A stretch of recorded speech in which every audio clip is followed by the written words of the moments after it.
Mwambie kwa kinywa chako kwamba yeye anatosha. Mwazimishe tu huyu Bwana kwa maneno yako mwenyewe.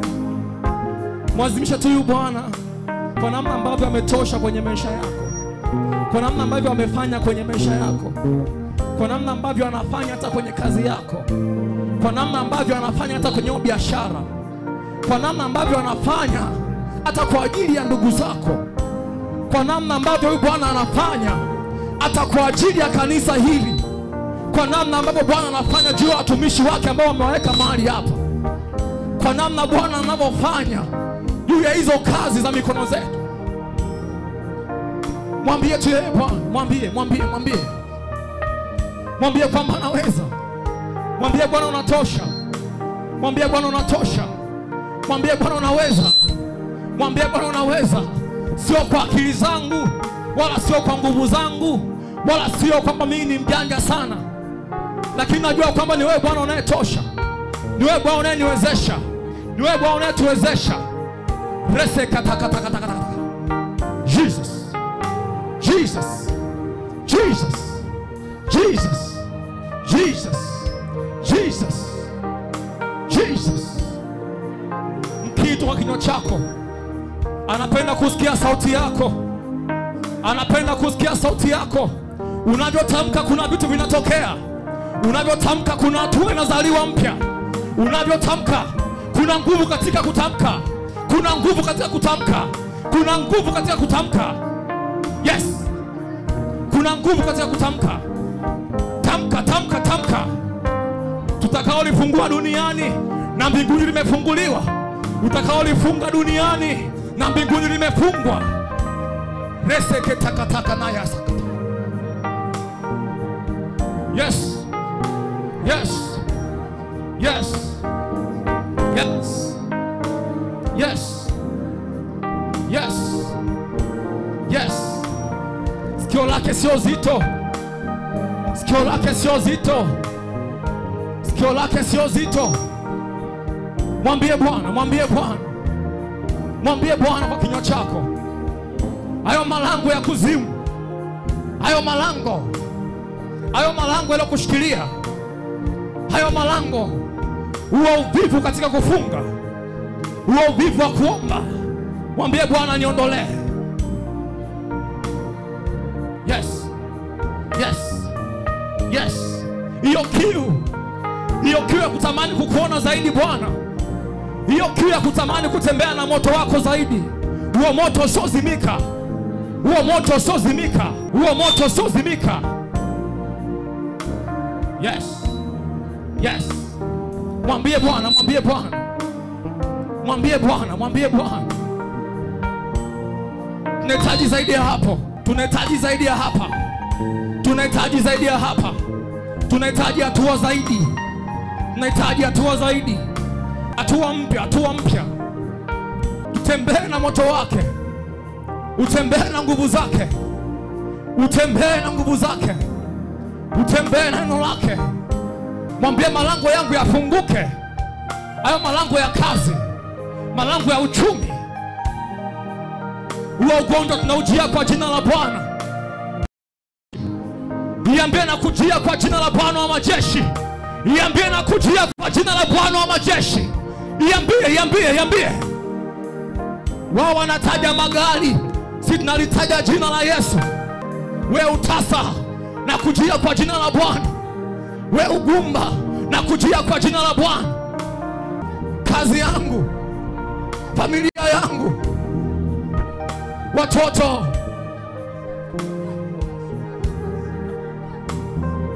wanasema tutakwenda na kila kitu, hatutoacha chochote.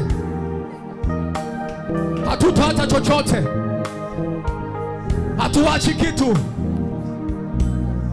Tutakwenda, tutakwenda, tutakwenda.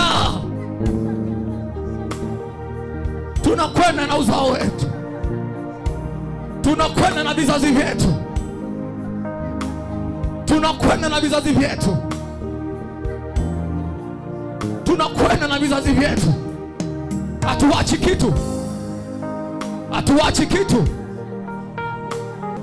Iambie hiyo hali ngumu kwenye maisha yako, iambie hiyo hali ngumu kwenye maisha yako, siku ya leo ni mwisho. Siku ya leo ni mwisho. Siku ya leo ni mwisho.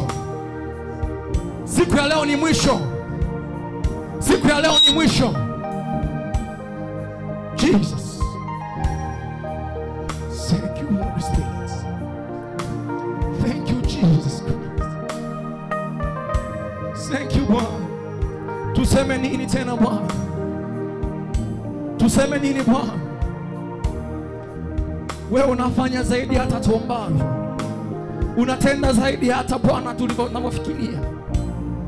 Unafanya zaidi ya fahamu zetu Bwana. Unatenda zaidi ya yote yaliyoandikwa kwenye vitabu. Tukufananishe na nini Bwana? Tukufananishe na nini Bwana?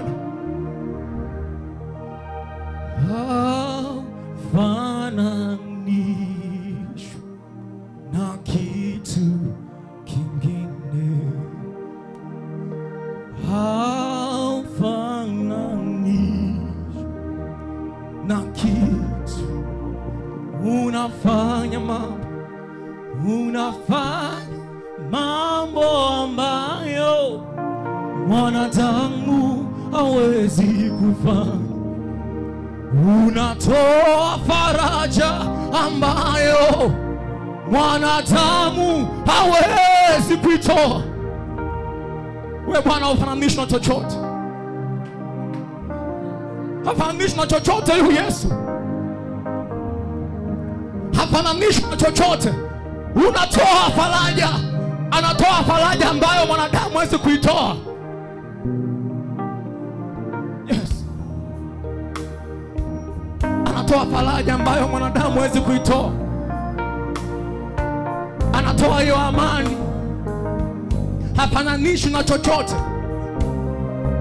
Hafananishwi na chochote. Halinganishwi na chochote. Halinganishwi na chochote. Jesus. Ambayo mwanadamu hawezi kufanya. Unatoa faraja. Hey!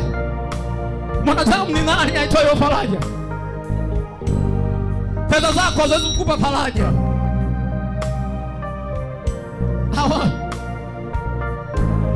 Hawezi. Hafananishwi na kitu kingine. Haufananishwi. Haufananishwi na kitu kingine. Haufananishwi. Haufananishwi na kitu kingine. Bwana haufananishwi. Haufananishwi na kitu kingine. Bwana haufananishwi.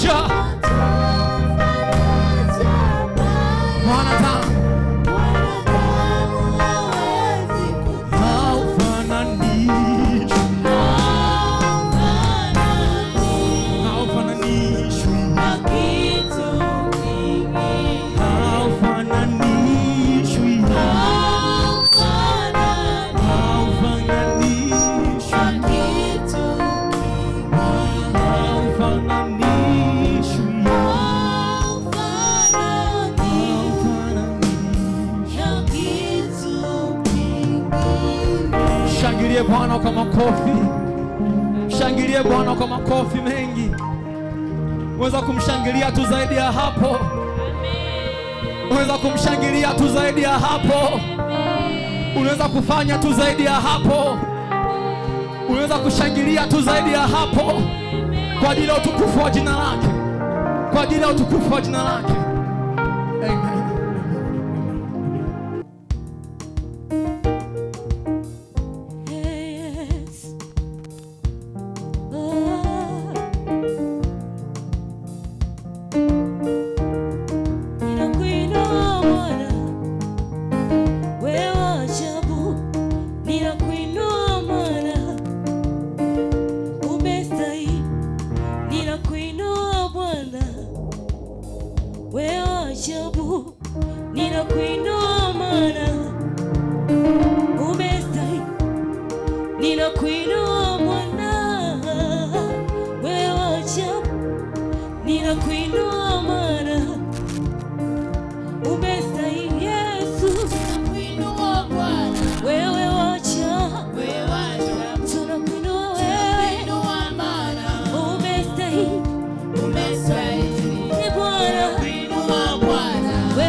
nafsi yangu yakuita ewe Bwana. Thank you, Jesus. Nijaze, nijaze na roho yangu yakuhitaji ewe Bwana. Nijaze, Thank you. nijaze nafsi yangu yakuhitaji ewe Bwana. Nijaze, nijaze na roho yangu yakuhitaji ewe Bwana.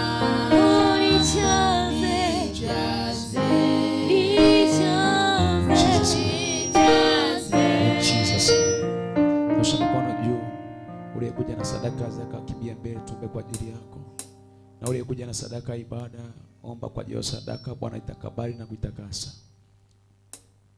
Umekuja na sadaka zaka, sogea mbele, tuombe kwa ajili yako hapa.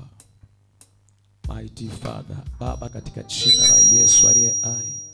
Asante Mungu kwa uaminifu wako na asante kwa nguvu zako. Asante Bwana kwa ajili ya nao hawakuja nyumbani mwako mikono mitupu, bali wamekuja na sadaka mbalimbali. Nami nasema kuomba kwa ajili ya sadaka hizi Bwana, zipokee sadaka ukazikubali, zikapate kibali mbele zako Mungu wetu, katika jina la Yesu. Pokea sadaka za ibada, pokea sadaka za maendeleo Bwana, zitakaza na kuzitakabali kwa ajili ya kazi yako, katika jina la Yesu. Baba, asante kwa ajili ya sadaka za shukrani, na asante Bwana kwa ajili ya sadaka za zaka. Mungu, asante kwa ajili ya watu hawa. Nauliza neema juu yao, nauliza baraka juu yao, nauliza kibali juu yao, katika jina la Yesu aliye hai. Mungu, ulisema utabariki, nami nasema kuuliza baraka kwa ajili yao, katika jina la Yesu. Mungu, wapiganie kwenye kazi zao, wapiganie kwenye biashara zao, wapiganie kwenye mashamba yao, wapiganie kwa kila ambacho natia mkono akifanye. Usiwache Bwana hata maadui akasema, yuko wapi Mungu wao wanayemtumikia, ambaye wanamtolea usiku na mchana, na ambaye wanamwabudu usiku na mchana. Usiache maadui akainuka juu yao na kusema, yuko wapi Mungu wao. Usiache hata maadui na watesi wakainuka na kusema, yuko wapi Mungu ambaye wanamtumikia usiku na mchana. Yuko wapi Mungu wao, mbona hajapigania? Bwana, usinyamaze juu yao. Hakuna mahali sadaka itolewe Bwana ukanyamaza. Sadaka ilipotolewa Mungu hakunyamaza. Nami nauliza Bwana kujifunua kwako juu yao, kwa kadiri ya utoaji wao na kwa kadiri ya mioyo yao, katika jina la Yesu aliye hai. Adui anayeharibu maisha yao, adui anayeharibu kazi ya mikono yao, katika jina la Yesu hata kuwa na nafasi juu yao. In Jesus mighty name, sema amen. Weka wimbo kinywani mwangu, Bwana ninime sifa zako. Umeniumba ili nikuabudu, eko mairamande na kuabudu, ndio na kuabudu wewe uketie juu ya vyote Bwana,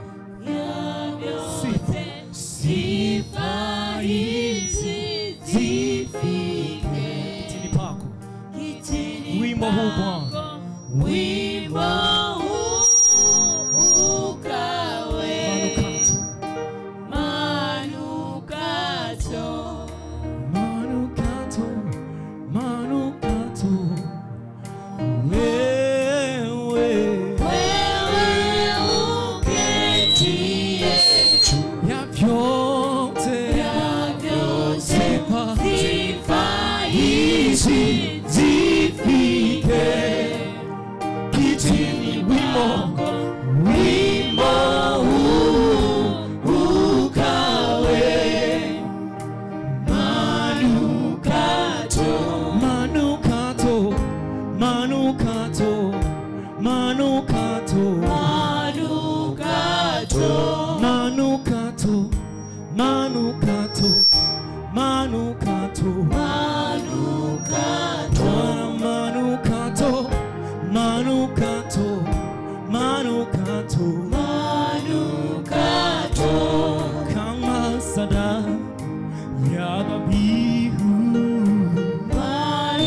manukato kama sadaka ya Abeli.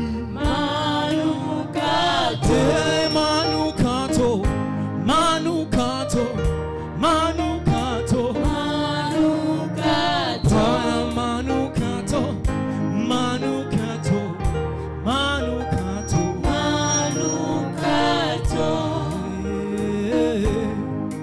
Bwana. manukato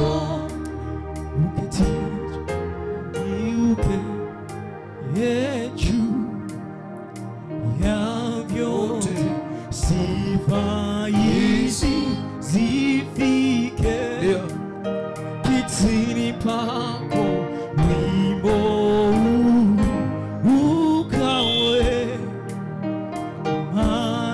manukato. Bwana, Bwana, wimbo huu, manukato ibada hii Bwana iwe manukato ibada hii, sadaka hizi ziwe Bwana manukato manukato, manukato, manukato, manukato manukato, manukato, manukato, manukato ndani ya moyo wangu, manukato, manukato, manukato manukato, manukato, manukato, manukato manukato, manukato, manukato, manukato Baba, tunakushukuru kwa neema yako, asante kwa uwepo wako, na asante kwa nguvu za kumwambia Bwana asante kwa neema yake kutupa kwa Baba asubuhi ya leo. Asante Bwana kwa neema yako, na asante Bwana kwa mkono wako, asante Bwana kwa nguvu zako, na asante Bwana kwa kibali chako. Katika jina la Yesu pokea sifa na heshima, kwa kuwa unatosha. Hakuna Mungu kama wewe, we give the glory. Nani aliye kama wewe? Ainuke tuone Bwana. Nani wa kufananishwa na wewe? Ainuke tuone. Wewe ni Mungu wa pekee, mfalme mwema. Katika jina la Yesu Mwokozi, sema amen. Ndio waketu kumshangilia Bwana kwa dakika hizi chache. Mungu akubariki sana. Mungu akubariki sana kwa kuwepo katika ibada hii nzuri. Nikaribishe ambao ni mara ya kwanza kuungana na sisi katika ibada hii nzuri mahali hapa. Mungu akubariki na niwahakikishie hautaondoka kama ulivyokuja. Neema ya Bwana ipo kwa ajili ya kuhudumia. Kwa hiyo amini, Bwana atakutendea na utaona mkono wake asubuhi hii kabla kutoka mahali hapa. Sema amen. Mungu awabariki sana kila mmoja. Ubarikiwa ambaye unaendelea na maombi ya siku 30 ya kufunga na kuomba kwa ajili ya uamsho wa kiroho na kwa ajili ya moto wa kiroho. Lakini pia kama sehemu ya maandalizi ya mkesha wetu wa usiku wa utukufu, na kama sehemu ya maandalizi ya mkutano wetu mkubwa wa Injili ambao utafanyika hapa Bariadi tarehe 2, tarehe 3 mpaka tarehe 7. Na tunamwamini Mungu hali itarejea kama ilivyokuwa awali, na tutaendelea na ratiba zetu za kanisa na ratiba nyingine kama ilivyokuwa imekusudiwa. Ubarikiwa ambaye anaendelea kuliombea taifa letu. Bwana alisaidie turudi kwenye hali yetu iliyokuwa nayo. Wewe omba tu. Nataka nifundishe kwa habari ya maisha yenye kibali. Nilikuwa nafundisha kwa habari ya moto wa kiroho na siwezi nikaendelea zaidi ya hapo. Haina maana nimefika mwisho, hapana. Tunaendelea. Lakini Bwana akinipa neema wakati mwingine nitasema yaliyobaki. Haya ambayo umejifunza basi yafanyie kazi.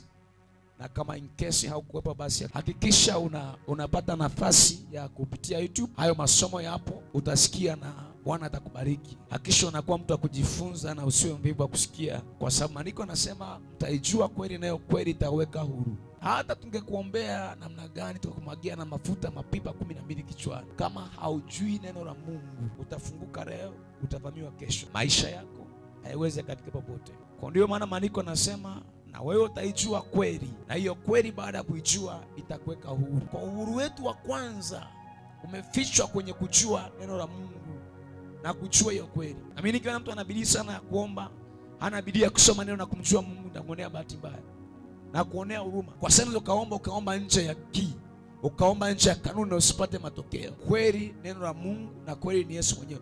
Kwa katika yote ambayo unafanya, pambana mpendwa, kujua kweli, kujua neno la Mungu. Kwa leo nataka nianze kuzungumza kwa habari ya maisha yenye moja ya vitu unahitaji kwenye maisha ni kibali. Haijalishi umesoma, haijalishi haujasoma, haijalishi umeolewa, haijalishi haujaolewa, haijalishi umeoa, haijalishi haujaoa, haijalishi ni mfanyakazi au vyovyote vile, lakini najua moja ya kitu unahitaji kwenye maisha ili uwe mtu yule ambaye Mungu alikusudia uwe, ili uwe mtu mwenye matokeo kwenye haya maisha. Moja ya vitu unahitaji kibali. Kwa sababu andiko nasema kitabu cha Hosea 4:6, watu wangu wanaangamia kwa sababu wameyakosa maarifa. Hapa hasemi wapagani eti, hasemi wazinzi wanaangamia kwa kukosa maarifa, hasemi walevi wanaangamia kwa kukosa maarifa.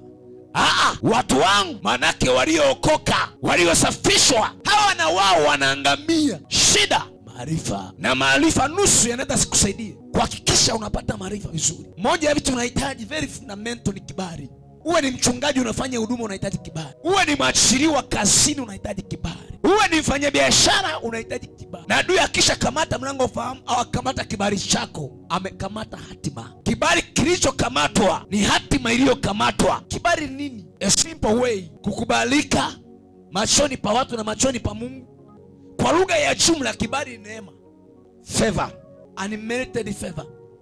Ukiangalia watumishi wa Mungu waliokuwa na matokeo kwenye huduma na kwenye Biblia, hawa walikuwa ni watu wenye kibali. Kama kuna mtu alileta ukombozi kwenye nchi yake kama Esther, kitu cha kwanza Mungu aliachilia juu ya maisha yake, aliachilia kibali. Kama kuna watu walileta urejesho na matengenezo kama akina Nehemia, kitu cha kwanza walipata kibali. Kama kuna watu ambao walikuja kuwa ni wakombozi wa mataifa ya Israeli kama akina Samueli, kitu cha kwanza walipata kibali. Maana maandiko nasema Samueli wakati wake wa maisha yake yote Israeli haikuwahi kupigwa na mtu yote. Kuna Mungu akimsimamisha taifa linakuwa salama. Maandiko nasema wakati wa maisha yote ya Samueli taifa la Israeli halikuwahi pigwa, lilikuwa salama. A single man make a nation. Aina mbili za kibali. Namba moja, kibali machoni pa Mungu. Namba mbili, kibali machoni pa watu. Na hivi vyote ni muhimu sana. Kibali machoni pa Mungu na kibali machoni pa watu. Kwa kama muamini na kama mtu ambaye unahitaji kuwa mbali, unahitaji upate kibali machoni pa Mungu. Na ukishapata kibali machoni pa Mungu haitoshi, unahitaji na kibali machoni pa watu. Maana kuna watu wanafikiri ni wa kiroho sana kiasi kwamba hawahitaji watu. Kwenye haya maisha, as long as unaishi kwenye dunia hii, unahitaji watu. Hata kama Mungu akakubali akakupaka mafuta, ukawa na upako kiasi gani, bado unahitaji watu. Kwa nini? Ni kwa sababu Mungu anatumia watu kuinua watu. Mungu anatumia watu kutambulisha watu. Mungu anatumia watu kubeba watu. Mungu anatumia watu kusemea watu. Kwa ile tu umepata kibali machoni pa Mungu haitoshi, unahitaji na kibali machoni pa watu. Na kwenye habari ya kibali machoni pa watu, wakati natafakari, Mungu akaniambia pia watu kuna makundi mawili. Kibali machoni pa watu kuna aina mbili. Kibali machoni pa watu wakuu, hapa anamaanisha watawala, hapa anamaanisha wafalme, hapa anamaanisha watu wenye cheo.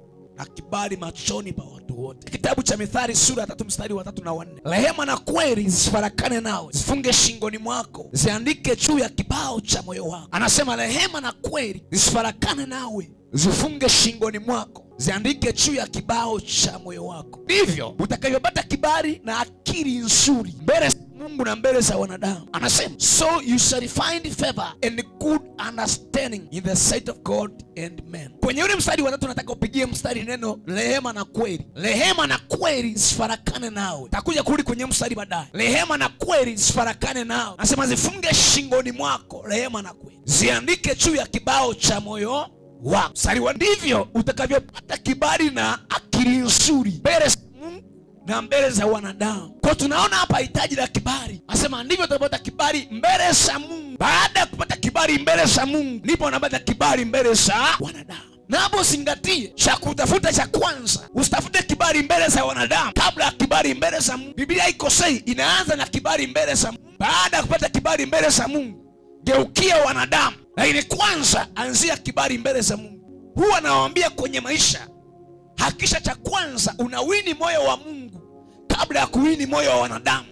Ndio akafanya vizuri kawini moyo wa mchungaji wako.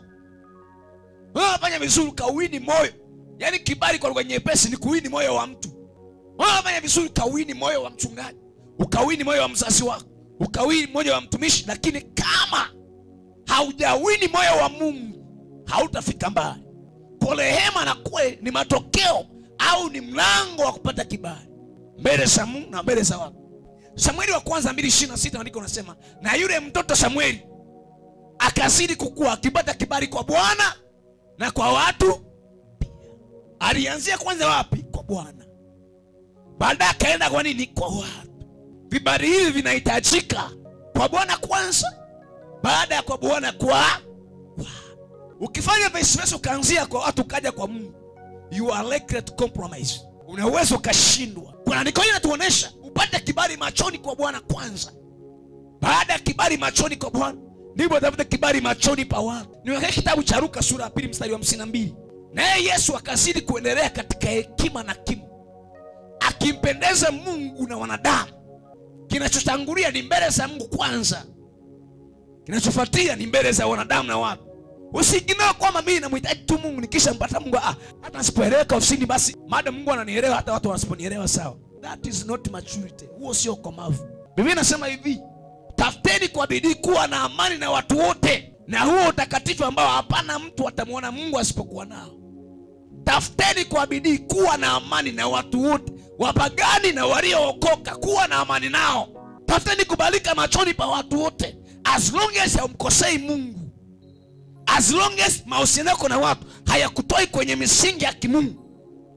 Don't ignore men. Bwana akisha kupa kibali machoni pake, kichwa pia anafanya, anaachilia kibali machoni pa watu. Atakufanya kubalike kazini, atakufanya kubalike dukani, atakufanya kubalike kwenye biashara na kila mahali. Bwana akisha kupata kibali machoni pake, ataachilia kibali chako kila mahali. Unapoenda atafanya jina lako lisikike.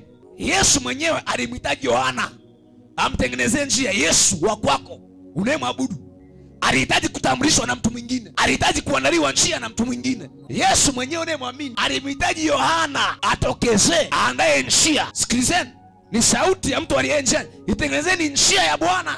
Paulo aliyekabidhiwa injili aliandika nusu ya Agano Jipya. Paulo amekabidhiwa injili na Mungu, anasema injili nilipewa na Mungu, sikupewa na watu. Na hii maandiko anasema Paulo alimhitaji Barnaba aende kumtambulisha kwa wale mitume wengine. Maana unamkimbia kwa Barnaba, akamchukua Paulo akaenda kumtambulisha. Lakini haitoshi kusoma maandiko, utagundua hata injili aliyokabidhiwa Paulo kabla ya kwenda kuhubiri, alienda kwa mitume kwanza, akaisubmit ile injili, wakaipitia, wakasema hii ni sawa.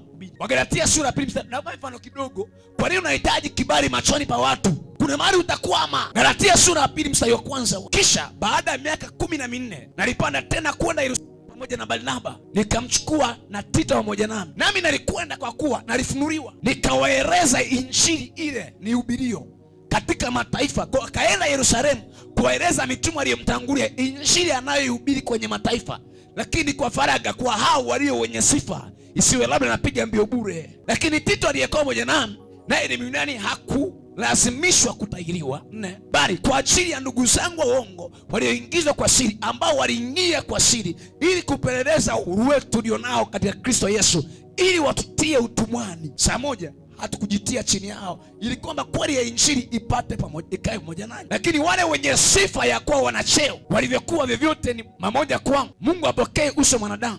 Nasema hao wenye sifa hawakuniongezea kitu, bali kinyume cha hayo, nalipoona ya kuwa nimekabidhiwa injili ya wasiotahiriwa, kama vile Petro ya waliotahiriwa. Maana yeye alimwezesha Petro kuwa mtume waliotahiriwa, ndiye aliniwezesha mimi kwenda kwa mataifa. Tena walipokwisha kuichua ile neema niliyopewa, kitu Paulo alikuwa anahitaji, alihitaji apewe mkono wa shirika. Ndiyo maana akwenda Yerusalemu akawafuata, alihitaji apate kibali machoni pao. Anasema tena walipokwisha kuichua ile neema niliyopewa, Yakobo na Kefa na Yohana wenye sifa ya kuwa nguzo, walinipa mimi na Barnaba mkono wa kuume wa shirika, ili sisi tuende kwa mataifa nao waende kwa watu watawala. Kwa nini anafuatafuata wale mitume? Anajua anahitaji kupewa mkono wa shirika. Baada ya kuichua neema aliyokuwa nayo, wakampa mkono wa shirika. Paulo aliwahitaji unamwona Joshua ni mtu anapeleka taifa la Israeli kwenye nchi ya ahadi, lakini Joshua alimhitaji Musa amtengeneze kwanza. Wewe unamuona Joshua mtumishi wa Mungu, lakini Mungu anamuita Joshua mtumishi wa Musa. Joshua anaitwa mtumishi wa Musa, hata sio mtumishi wa Mungu. Unamwona Musa ni mtu mkubwa sana. Musa anamhitaji Yethro amtengeneze mkwewe. Unamwona Elisha alimhitaji Elia amtengeneze, na kadhalika na wengine akina Timotheo na Tito na Filemon walimhitaji Petro. So tunahitaji kuwa na kibali machoni pa watu, lakini pia kibali machoni pa Mungu. Milango 9 kibali kwenye maisha. Mlango wa kwanza wa kibali kwenye maisha, kutenda kwa ubora au excellence, kufanya kazi kwa ubora au kutenda kwa ubora, ni mlango wa kibali kwenye maisha. Mwanzo sura ya 4 mstari wa kwanza mpaka wa 7. Iwe ni kazini kwako, ofisini kwako, fanya kwa ubora. Kila unachokifanya aim kufanya kazi kwa ubora na kuwa na matokeo mazuri. Huo ni mlango wa kibali. Na hapa ndipo watu walioka wanakwama. Hii ni kanuni ya jumla. Hata mtu kama hajaoka akifanya kwa ubora atapata kibali. Adam akamchua Hawa mkewe. Mwanzo 4:1. Naye akapata mimba akamzaa Kaini, akasema nimepata mtoto mwanaume kwa Bwana. Akaongeza akamzaa ndugu yake Habili. Habili alikuwa mchunga kondoo na Kaini alikuwa mkulima ardhi. Ikawa hatimaye Kaini akaleta mazao ya ardhi sadaka kwa Bwana. Kwa hawa watu wawili na mbele za Bwana kutoa sadaka. Kaini yeye ni mkulima. Kwa kama ni mkulima tutegemea yeye ataleta kwenye kazi yake. Akaleta mazao ya ardhi kwa Bwana. Habili naye akaleta wazao wa kwanza wa wanyama wake na sehemu zilizonona za wanyama. Bwana akamtakabali Habili na sadaka yake. Angalia sadaka ya Habili kwenye mstari wa 4. Habili akaleta wazao wa kwanza wa wanyama. Habili ndiye mtu wa kwanza kupata ufunuo wa kutoa sadaka ya malimbuko. First fruit. Akaleta wazaliwa wa kwanza wa wanyama wake, akatoa sadaka ya malimbuko. Maandiko yanaonyesha kwenye Biblia mtu wa kwanza kutoa sadaka ya malimbuko ni Habili, na haionyeshi kama kuna mahali Mungu aliagiza. Alitoa kwa ufunuo. Mara nyingine kibali kinahitaji ufunuo. Tofauti ya Habili na Kaini, sehemu zilizonona za wanyama na wazaliwa wa kwanza. Neno nona linaonyesha ubora kwa alichokitoa. Bwana akaikubali ile sadaka ya Habili. Kwanza akamkubali Habili, bila ya kubali sadaka. Wewe naambia, kabla ya Mungu kubali sadaka yako, anakubali kwanza wewe. Moyo uliotoa sadaka unakubalika kwanza kabla sadaka. Kwa kisha kubaliwa cha kwanza ni moyo wa Habili. Baada ya hapo ni sadaka ya Habili. Mstari wa 5. Bali Kaini hakumtakabali wala sadaka yake. Kilichokataliwa cha kwanza ilikuwa ni Kaini, moyo wake. Baada ya hapo sadaka yake. Kwa Mungu anakubali kwanza moyo, baada hapo sadaka.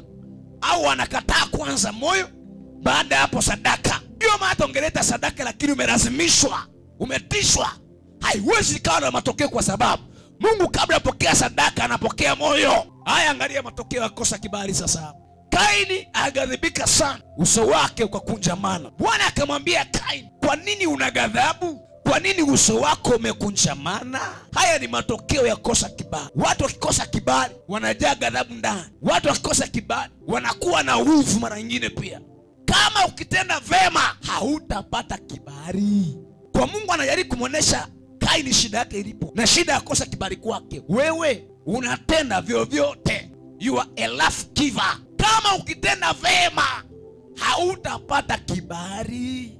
Usipotenda vema, dhambi iko inakuotea mlangoni, nayo inakutamani wewe, walakini yapasa ushinde.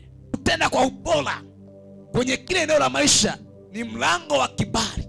Uwe ni mwimbaji, jifunze kufanya kwa ubora. Uwe ni mwalimu, jifunze kufanya kwa ubora.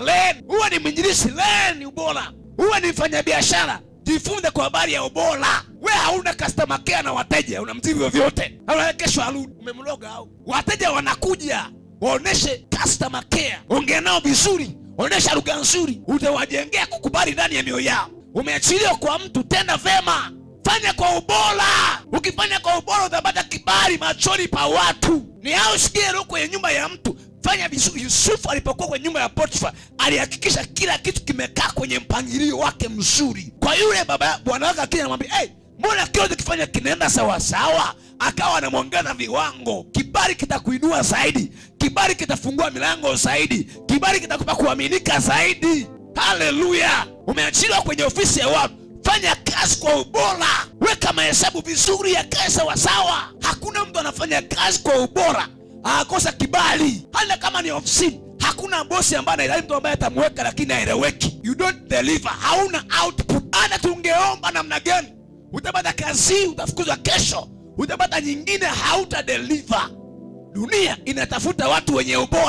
Kama ni mwimbaji mwenye ubora, dunia itakutafuta na Mungu atakutafuta ubora. Unahitaji kazi kwenye interview, ongeza ubora. Dunia inahitaji watu ambao ni bora. Kama wana ubora, kazi zitakufuata, waajiri watakutafuta. Ongeza ubora. Dunia inahitaji watu bora, waajiri wanahitaji watu bora, hata Mungu anahitaji vitu bora, sadaka zilizo bora. Malaki sura ya 1 mstari wa 8. Tena mtoapo sadaka aliye kipofu. Kumbe kwenye matoleo kuna sadaka nyingine ni vipofu, hazina macho. Na mtoapo sadaka aliyo vilema. Kuna sadaka wengine hawana miguu, vilema. Wagonjwa, kuna sadaka nyingine zinauma, ziko ICU. Yaani unaenda sadaka kanisani, kumbe sadaka hiyo iko ICU. Haya, mtoreri wali wako, je, atakuwa radhi nawe? Hiyo sadaka mpelekee liwali, rais au kiongozi, ataikubali hiyo sadaka au atakubali nafsi yako? Unaona, kuna sadaka kubarika, kuna nafsi kubarika, asema Bwana majeshi. Kwa Bwana anahitaji mtu ambaye ni bora. Mpendwa, kwenye maisha haya lenga ubora. Una duka lako, lipangilie vizuri, onekane vizuri. Hata kija mteja anafurahia kuingia ndani, agonge oda ingie. Hata kama ana fedha, angalie tu bidhaa zako, aulizie bei, atakuja siku nyingine. Jifunze kufanya kazi kwa ubora. Ili ufanye mambo kwa ubora, mambo mengi yanahitajika. Cha kwanza, unahitaji kuwa na maandalizi. Mambo mengi hayana ubora kwa sababu hayana maandalizi mazuri. Kwa ubora unahitaji maandalizi, preparation. Ubora unakutaka kuwa na maandalizi mazuri ya kutosha. Have preparation.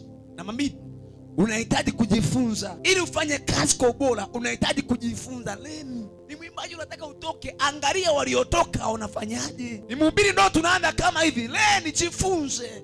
Ubora unahitaji maandalizi. Pia ubora unahitaji kujifunza. Kuna jambo haujui, leni. Sio kila mtu ameitwa kuwa mhubiri wa madhabahu na kuwa mwinjilisti. Wengine wameitwa kuwa wafanyabiashara wakubwa. Jifunze kwa wafanyabiashara wakubwa. Sio wote wameitwa kuwa wahubiri na wainjilisti. Wengine wito wao ni kuwa viongozi wa kisiasa. Leni. Mlango wa 2 wa kibali. Namba 2, bidii katika kazi au mkono wenye bidii. Bidii katika kazi au mkono wenye bidii. Kitabu cha Mithali 22:29. Nafundisha kwa habari ya milango ya kibali kwenye maisha, machoni pa Mungu na machoni pa watu. Mithali 22:29. Biblia inasema hivi: "Je, wamwona mtu mwenye bidii katika kazi zake? Huyo atasimama mbele za wafalme, hata simama mbele ya watu wasio na cheo." Diligence, bidii mpendwa. Je, wamwona mtu mwenye bidii katika kazi zake? Huyo mwenye bidii atasimama mbele ya wafalme, hata simama mbele ya watu wasio na cheo. Bidii, diligence. Maisha ya uvivu, maisha ya uzembe yanaondoa kibali. Mtu mwenye bidii katika kazi yake, huyo atasimama mbele ya wafalme, hata simama mbele ya watu wadogo. Niwekee kitabu cha Isaya, kuna hiyo nisahau kufundisha hapo. Isaya sura ya 60 mstari wa 1 mpaka wa 3. Zingatia hii, mwenye bidii atasimama mbele ya wafalme. Bidii itakusimamisha mbele ya wakuu. Kazi unayopewa ifanye kwa bidii. Inawezekana ikawa ni kazi ndogo, Mungu hilo ni daraja lako. Ukifanya kwa bidii hapo, Mungu anafungua mlango mwingine, unapanda. Unasema niko chini, mimi sionekani. Bidii itakufanya uonekane. Bidii itafungua macho ya watu wakuone. Bidii. Sema ni wa chini, kwa hiyo nobody sees me, nobody knows me. Bidii. Whatever you are given to do, fanya kwa bidii. Isaya 60 anzia 1. Ngoja nikuonesha hapo. Nimeonyesha kwenye kibali, unahitaji kibali machoni na kibali machoni pa Mungu. Kwenye machoni pa watu nimekuambia unahitaji kibali machoni pa watu wakuu au wafalme, na kibali machoni pa watu wote mataifa. Angalia. Ondoka uangaze, kwa kuwa nuru yako imekuja na utukufu wa Bwana umekuzukia. Zingatia neno nuru hapo. Ondoka uangaze, zingatia neno nuru. Ondoka uangaze, kwa kuwa nuru yako imekuja na utukufu wa Bwana umekuzukia. Ondoka uangaze, kwa kuwa nuru yako imekuja. Nuru. Right. Maana tazama, giza litaifunika dunia na giza kuu litaifunika kabila za watu, bali Bwana atakuzukia wewe na utukufu wake utaonekana juu yako. Ibeta. Na mataifa wataijilia nuru yako. Anasema ondoka uangaze,